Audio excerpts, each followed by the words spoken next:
To many outsiders, this inner Sydney neighbourhood has been synonymous with drugs, violence and social problems.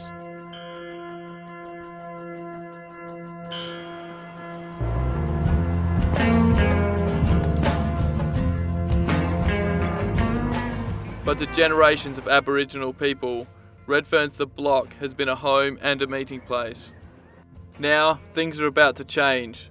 The last remaining residents are being evicted to make way for a major new development. Then all of a sudden, we find that we've got to move.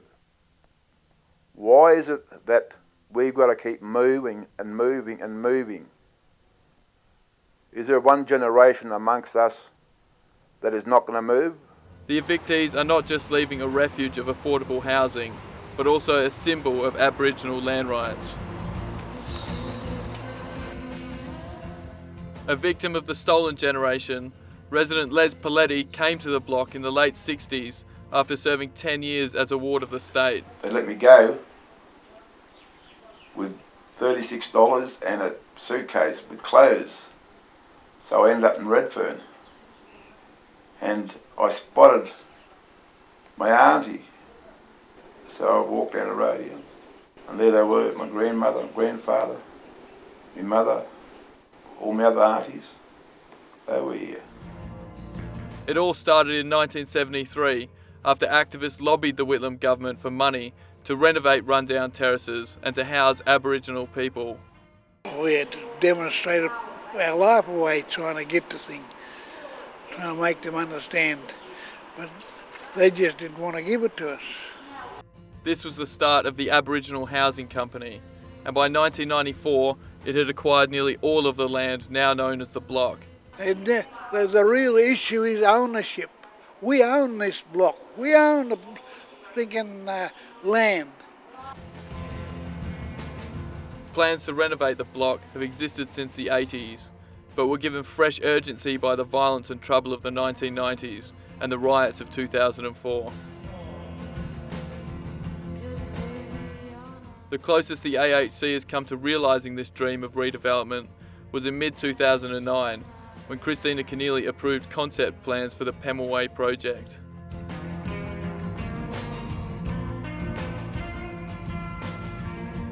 These ambitious designs were the result of 5 years of work, including a 2-year planning approval process. In these plans, housing and open space dominate the site, with smaller commercial areas to fund the AHC. Architect Peter Lonergan was head designer on the Pemulwuy project. So the details of our development are there's about 8,000 square metres of residential development, of housing, which comprises of 62 apartments. Sol Belair was one of the original activists in 1970s Redfern. He was involved in the early days of the AHC. He applauds the approved concept design for the block. The original concept of the Pemulwuy project is absolutely fantastic. It goes back to the original intent of housing Aboriginal people that are not necessarily or won't necessarily be housed by anyone else. It goes towards alleviating some of the homelessness, amongst inner city Aboriginal people.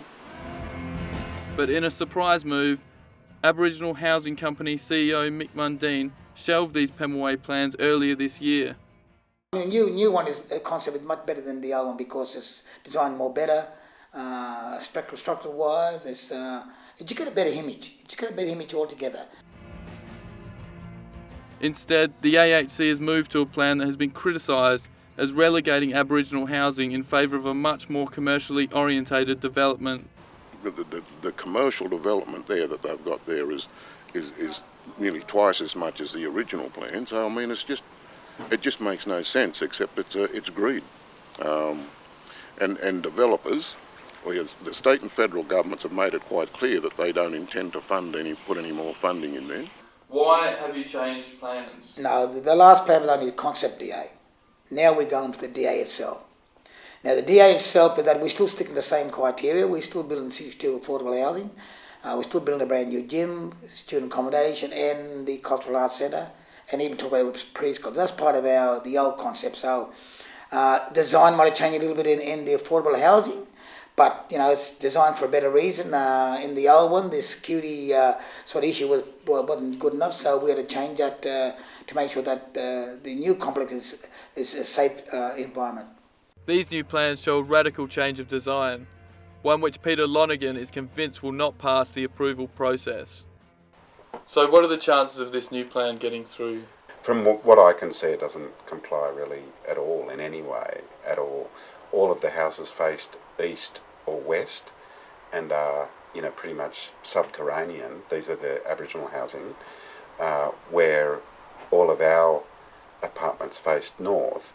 And under another state plan, at least 75% of the apartments have to receive 3 hours of sun into the living rooms in the middle of winter.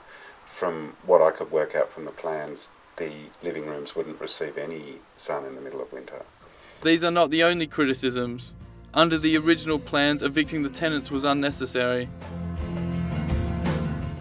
Well, under our plan, we actually staged the development so that all of the current residents could remain on the block through the redevelopment if they chose to. While block tenants are also members of the AHC, Les says there was a lack of communication on changes that would affect them. So I believe that the Aboriginal people should have been told and invited to these meetings, or gave minutes on what these meetings were about, and let the people themselves decide which direction we should go.